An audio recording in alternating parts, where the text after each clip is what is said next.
Toda esta jornada, este martes aquí en la mesa de 8 a.m. Nuevamente, Diego Agual, Instituto Nacional de Estadística. ¿Cómo le va? Buenos días. Hola, Bienvenido. buen día, ¿qué tal? Buen día. Gracias por acompañarnos. Hace unos días se dieron a conocer datos sobre mercado de trabajo y en áreas geográficas y también en Montevideo por parte de INE. Y uno de los datos que se manejaba es que 33 es el departamento que tiene más desocupados o informales también. Porque son dos datos también que se manejaron en este último informe del INE. Bueno, sí, a ver, tal vez lo primero a destacar es que el Instituto Nacional de Estadística desde el año 2022 comenzó a publicar datos de mercado laboral a nivel de departamentos. Eso es un cambio muy importante. Antes se hacía únicamente a nivel del país y de grandes áreas, o sea, Montevideo versus todo el interior. Eso representó un cambio realmente muy importante. Por tanto, ahora tenemos cifras a nivel de departamentos y allí lo que se puede apreciar son importantes heterogeneidades. Lo que, bueno, refuerza la necesidad de generar cifras a un nivel geográfico desagregado. Allí, bueno, sí, hay algunos departamentos que tienen un mayor desempleo. Durante mucho tiempo tuvimos la zona, digamos, del litoral oeste, con tasas de desempleo elevadas.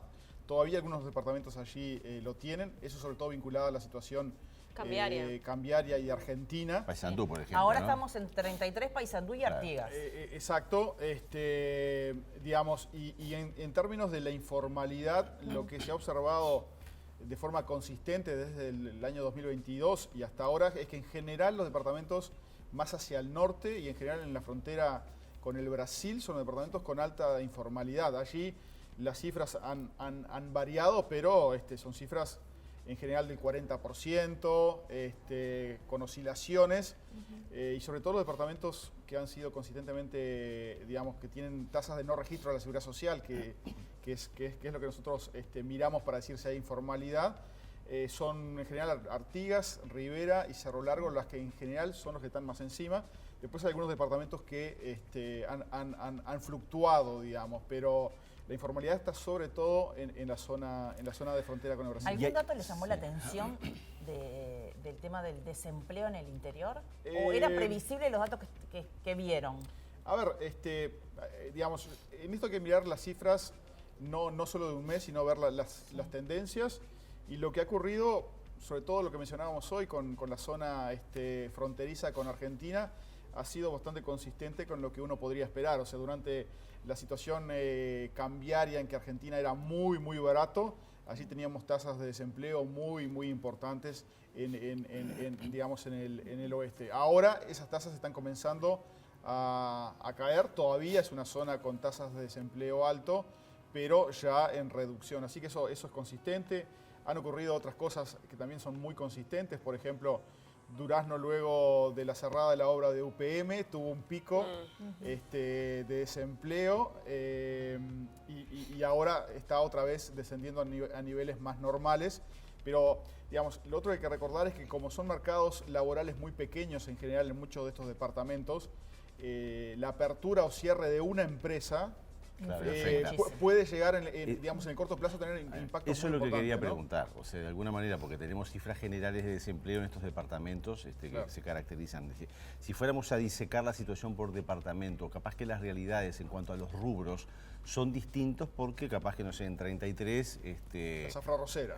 Ahí está, por decir. Entonces digo, ¿qué pesan cada uno de estos departamentos que estamos hablando? Artigas, en Paysandú y en 33. Sí, a ver, por eso, hay departamentos que están muy influidos por cuestiones zafrales. 33 es uno donde la zafra arrocera es importante. Después en el norte es una cuestión muy estructural, por ejemplo, en términos de no aportes a la seguridad social. Es algo histórico. Allí son digamos, cuestiones más estructurales, ¿no? menos coyunturales, y que impactan no solo sobre este tipo de indicadores, sino también otros indicadores, por ejemplo, los indicadores de pobreza. En general, estos departamentos del norte tienen niveles de pobreza más elevados.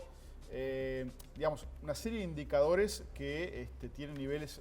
O el acceso posterior dentro de unos años a la jubilación, porque sin aportes, claro. Después de qué se jubilan, de Claro. qué vive esa gente cuando llega a determinada edad de su vida. Exacto, en general tienen indicadores peores en la mayoría de los indicadores que tienen que ver con indicadores socioeconómicos. Es así, y esos son estructurales, ¿no? Después hay departamentos que tienen fluctuaciones o que ocurren elementos coyunturales como la apertura de una empresa grande, como fue UPM, o el cierre de la misma, que impactan de forma coyuntural, ¿no? Y con respecto a Montevideo no se da lo mismo, porque en el caso de Montevideo es el municipio A, que es la zona oeste. Sí. ¿Qué se ve ahí? ¿Sigue siendo ese municipio el que tiene más desempleo en las últimas mediciones? Sí, sí. En Montevideo también hay un elemento muy estructural y hay una diferencia muy marcada entre lo que es la zona, llamémosle sureste del departamento, donde tiene en general indicadores muy buenos, tasas de desempleo muy bajas y donde además la informalidad es mínima.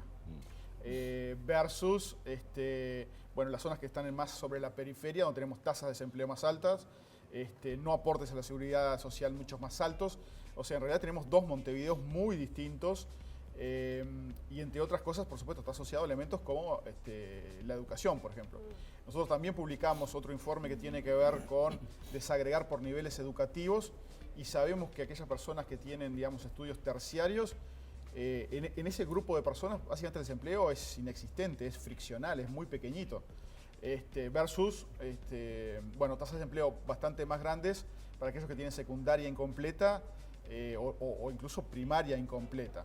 Y así que digamos, diferencial en las diversas zonas de Montevideo también está asociado a estos indicadores que tienen que ver con elementos más estructurales como los niveles educativos, por ejemplo. Bueno, el INE está todo el año, ¿no?, con la encuesta continua de hogares. ¿Cómo se ven estos datos que vos estás diciendo ahora reflejados en la extensión de la población también en la zona metropolitana, en las afueras de Montevideo, Canelones? ¿Se ve reflejado? Bueno, sí, hay heterogeneidades, pero yo creo que lo más marcado es dentro de Montevideo, lo que es la zona que está, digamos... Sí, municipio A y municipio CH, por claro, ejemplo. Exacto, ahí hay heterogeneidades. A ver, para dar ejemplos, ¿no? Exacto, por ejemplo, el municipio A y el municipio CH. Tenemos en el CH tasas de desempleo mínimas, informalidad mínima, versus el A, que tienen tasas por encima del 20% de informalidad. O sea, se parece más a algunos otros departamentos más hacia el norte. Claro. Entonces, en el mismo departamento tenemos dos países muy distintos, y esto muestra luego cómo están atravesados por un montón de otros elementos también extra mercado laboral, ¿no? Así que bueno, hay tres generales importantes, ¿no? Cuando ustedes obviamente hacen las encuestas de hogares y lo que se va a determinar, o sea, a ver, todo lo que resulta obviamente después es aplicable a futuras políticas de Estado. Estamos hablando de algo que es el piquito de comienzo, que es la educación. Claro. O sea, si no hay educación, evidentemente no hay futuro y eso queda claro. Sí. Cuando se hacen las encuestas a los hogares, por ejemplo, ¿se determinan las causales por las cuales los chicos en un país donde la educación es gratuita no van a estudiar? Porque o sea, yo entiendo que el desempleo está asociado a que si no tenés determinada formación, bueno, tenés menos posibilidades de acceder. Claro. Pero la educación todo el mundo puede acceder. Entonces, ¿qué es lo que pasa en estos barrios donde no es por un tema de que tengan que ir a trabajar, porque un niño no puede ir a trabajar, pero ¿por qué no van a estudiar? ¿Se determinan las causales por qué no van a estudiar? Bueno, a ver, los datos permiten hacer análisis que luego los investigadores entran a vincular variables que se recogen en las encuestas para hacer análisis de ese tipo. Nosotros en el instituto básicamente lo que hacemos es recoger los datos, publicar, estudia, no estudia. Claro, publicar algunas estadísticas y no análisis causales de cuáles son los elementos. Pero, digamos, hay que resaltar que los microdatos que nosotros publicamos de la encuesta continua de hogares cada 6 meses, luego son utilizados por los investigadores para hacer este tipo de análisis, ¿no? Entonces, no es algo que el instituto lo haga, digamos, de forma Pero es un instrumento para. Pero es un instrumento para eso, ¿no? Y es un instrumento, además, aprovecho a decir, la CH tiene como tres partes muy bien definidas. Una que tiene que ver con condiciones de vida, donde hay un diagnóstico, por ejemplo, del estado de las viviendas donde las personas viven. O sea, ahí permite hacer un diagnóstico de las condiciones en las que vive la población uruguaya. Luego hay otra tercera parte que tiene que ver con los ingresos, de las personas, a partir de lo cual nosotros computamos, por ejemplo, la pobreza. Y luego hay un tercer módulo, que es el que estamos de alguna forma hablando ahora, que tiene que ver con el mercado laboral. Y aprovecho de decir que a partir de julio comenzamos a incorporar preguntas a la encuesta Continua Hogares sobre victimización. El tema que se ha hablado muchísimo. Seguridad. Seguridad. O sea que en este momento estamos relevando información sobre elementos que tienen que ver con la sensación de inseguridad, por ejemplo, cuando uno sale de noche, y elementos más objetivos de si sufrieron, por ejemplo, algún elemento de hurto, rapiñas. ¿Se distingue el tipo estafas. de crímenes? Se distingue, lo que vamos a medir son los más comunes, porque la encuesta no tiene capacidad, porque es una muestra, de captar delitos más raros. Me refiero, por ejemplo, a los homicidios, que sabemos que son algunos cientos. La encuesta no tiene la potencia para captar eso, pero sí hurtos, rapiñas y estafas. El instituto, a partir de febrero del año 25, con los datos del segundo semestre de este año que estamos ahora recogiendo, va a comenzar a publicar datos. O sea, hay que esperar hasta el año que viene para saber algún dato. Sí, porque va a ser semestral y comenzamos a recogerlo en julio de este año. Pero es un cambio bien importante en términos de las estadísticas de criminalidad y violencia en Uruguay, porque el instituto pasa a cumplir ese rol que no lo cumplía de forma previa. Y las encuestas tienen algunas virtudes, tienen algunas limitaciones, pero tienen algunas virtudes, como el que se va directamente al hogar a preguntar. Es muy interesante porque aparte en esta era de estafas en línea, de cuestiones de hackers, de robos, va a ser información clave, ¿no? Para aumentar también la seguridad en ese sentido. Sin dudas, yo por supuesto estoy lejos de ser un experto en temas de criminalidad y violencia, pero incluso ahora estamos en una gira por el censo agropecuario en diversos departamentos del país y vamos a conversar con los jefes de policía, porque sobre todo la policía rural es muy importante para expandir la voz del censo agropecuario. Y lo que uno escucha, y también en el Ministerio del Interior, cuando estuvimos trabajando para la construcción de este capítulo de violencia y criminalidad, es que las estafas son lo que está creciendo de una forma muy importante. O sea que el uso de la tecnología para apropiarse, digamos, de los bienes ajenos es un crimen cada vez más habitual, ¿no? Y hablando del censo agropecuario, no es presencial, ¿no? No, es online. Exacto, el censo agropecuario. ¿En qué etapa está? Casi finalizando, me imagino. Estamos en un 80% de la superficie del país relevada. Estos son en el orden de unos 14 millones de hectáreas, de las 17 millones de hectáreas que tiene el país. Y en este momento estamos con, el censo lo podemos acceder por censoagro.gov.uy, o sea que podemos autocompletar el censo a aquellos productores o propietarios de padrones rurales, aunque no lo estén explotando, deben responderlo. Y si no, llamando al 0800 1908, que además es la fecha del primer censo agropecuario que tuvo el país, o sea que tenemos más de 100 años. Llamando allí pueden agendar una entrevista o también sacarse cualquier duda vinculada al censo, el 0800 1908. El último fue hace como 12 años, ¿no? Sí, el último fue en el año 2011. O sea que estamos a 13 años de ese censo.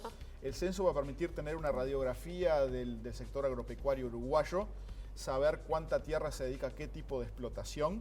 Hay que recordar que además es un censo general agropecuario, o sea que involucra absolutamente todos los rubros de explotación. Forestal, la granja, la lechería, absolutamente todos los rubros de explotación.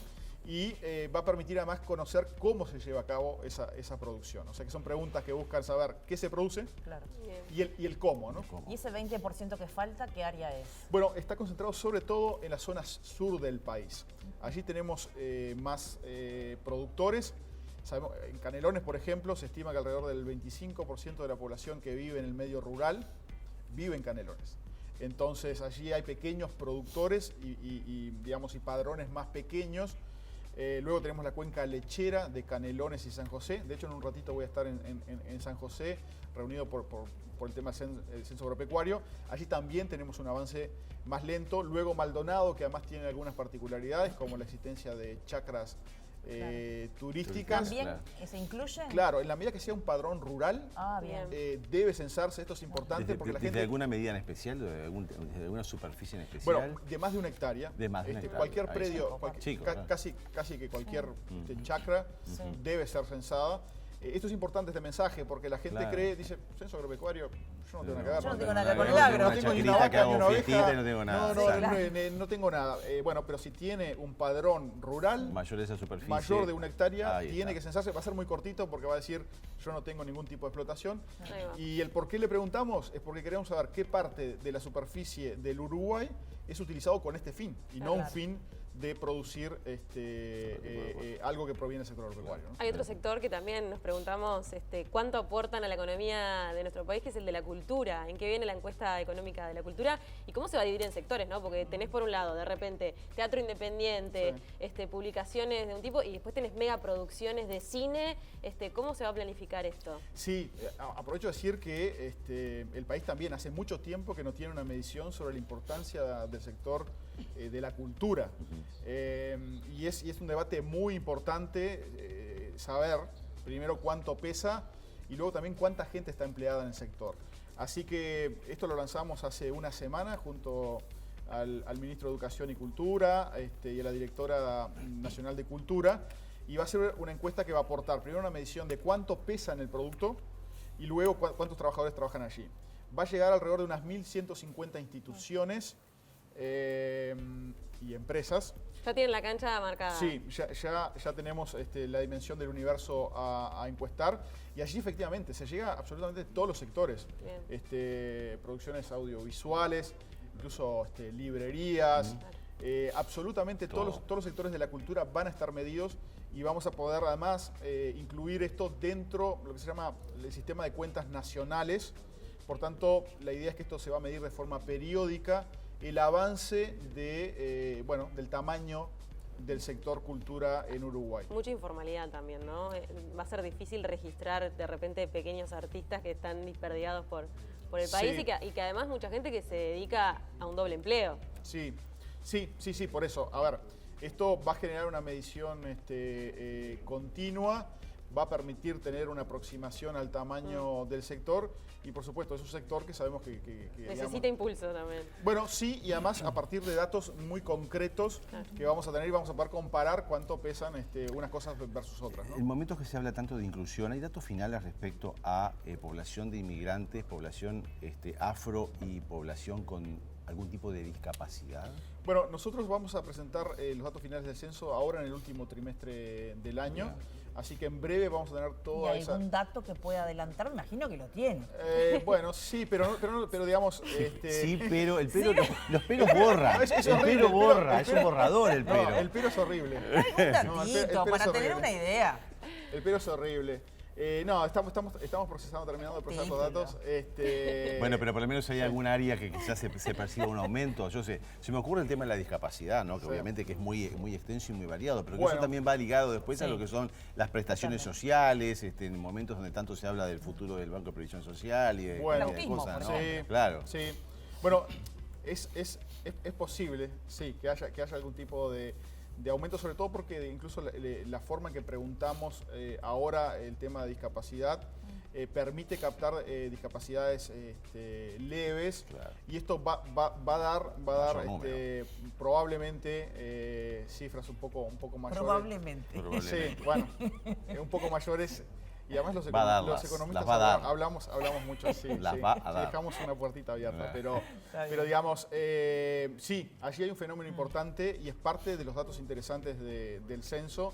Y sé que incluso ahora en la campaña hay algunos candidatos que les preocupa particularmente esto. Por ejemplo, sé que Delgado es un tema de mucha preocupación. Así que probablemente sea un tema de discusión. Porque obviamente que siempre hablamos de las jubilaciones y hagan todo esto del plebiscito justamente de la ciudad, pero digo, son muchas más prestaciones que una jubilación y muchas van en este sentido. Entonces, ¿qué va a pasar? Sí, por eso, el tema de discapacidad va a ser un tema que vamos a tener datos específicos para eso. Y como digo, estamos captando un universo más grande, entre otras cosas, porque estamos captando discapacidades leves. No visibles, digamos. No visibles. También lo de autismo, que por primera vez estamos preguntando. Allí vamos a tener una cifra que va a medir el fenómeno, digamos.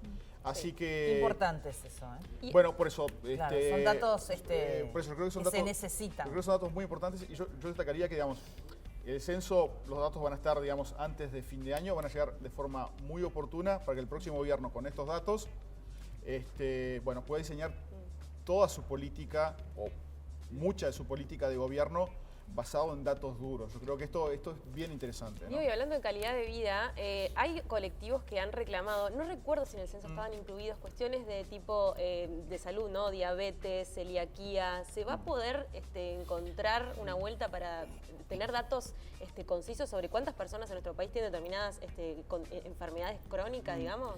Bueno, no. Digamos, a ver, por supuesto son elementos importantes, pero el censo, al ser un elemento tan universal, la forma de no fracasar en el intento es tener cuestionarios relativamente... amplios. O sea, pequeños en realidad, para que no tenga duración muy larga. Entonces, simplemente hay un diagnóstico de la discapacidad en general, pero no es un relevamiento que busque determinar otros aspectos vinculados a la salud, ¿no? Okay. Eso, porque lo vienen reclamando hace tiempo también, para saber cuántas personas en el país. Sí, a ver, incluso esos datos, digamos, son datos que podrían ser aproximados desde... Teniendo en cuenta el Ministerio de Salud Pública. Exactamente, los registros que hay en las mutualistas y en el sector. Igual los registros son una muestra, porque hay muchas de esas enfermedades que tú mencionás, muchas son asintomáticas, entonces no puede ser. Exacto, digo, hay algunos ejemplos en otros países donde se hacen mediciones específicas, digamos, con un cierto instrumental incluso que ayude, digamos, que ayude a sacar algunas muestras o tomar la presión. Eso se hace, son encuestas, relevamientos que se pueden hacer, pero el censo no va a permitir tener ese diagnóstico. Bueno, gracias por la visita. Un placer recibirlo. Gracias Lo esperamos antes de fin de año. Sí, y con los datos del Con censo. los datos finales, seguramente. Y sin peros. Y sin peros. Sin peros. Y sin probablemente. Sin peros, con todos datos. Gracias. Muchas gracias, un placer. Gracias.